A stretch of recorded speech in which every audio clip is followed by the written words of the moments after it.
என்னை தேடும் இறைவனே, உம்மை நாடி வருகிறேன்.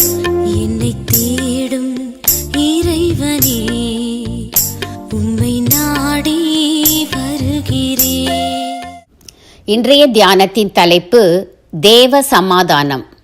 வாசிக்க வேண்டிய திருமறை பகுதி ஏசாயா 53 அதிகாரம் வசனங்கள் 1 முதல் 12 வரை. தேவ சமாதானம். நமக்கு சமாதானத்தை உண்டு பண்ணும் ஆக்கினை அவர் மேல் வந்தது. ஏசாயா 53:5. ஆதியிலே ஆதாம் ஏவாள் பாவம் செய்தபோது ஏதேன் தோட்டத்தை விட்டு விரட்டப்பட்டனர். அதுவரை அவர்கள் ஏதேன் தோட்டத்து கனிகளை உண்டு வந்தனர்.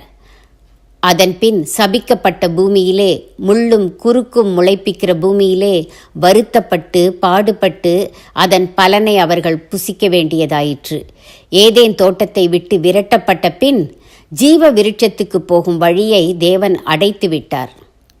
அதுவரை தேவனுடைய பிள்ளை போல ஏதேனை சகல உரிமைகளோடும் அனுபவித்த நம் ஆதி பெற்றோர் தேவனுக்கு சத்துருவானார்கள்.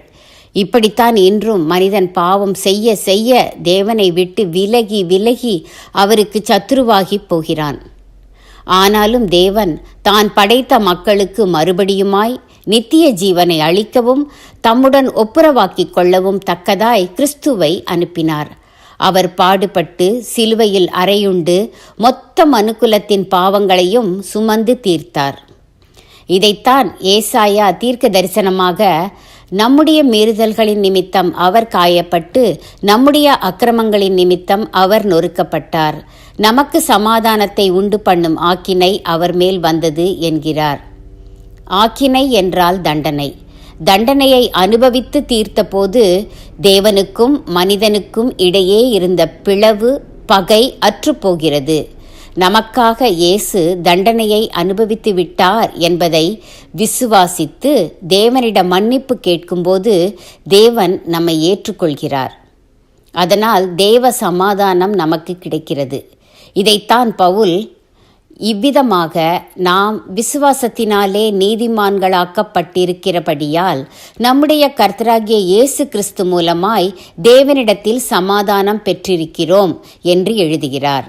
ரோமர் 5:1. இவ்வாறு நாம் தேவனோடு சமாதானம் பண்ணிக்கொண்டு நம் வாழ்க்கை பாதையை மாற்றி தேவனுக்கு பிரியமானபடி பரிசுத்தமாக்கிக் கொள்ள வேண்டும். பாவம் செய்கிற மனிதன் தேவனுக்கு விரோதியாயிருக்கிறான்.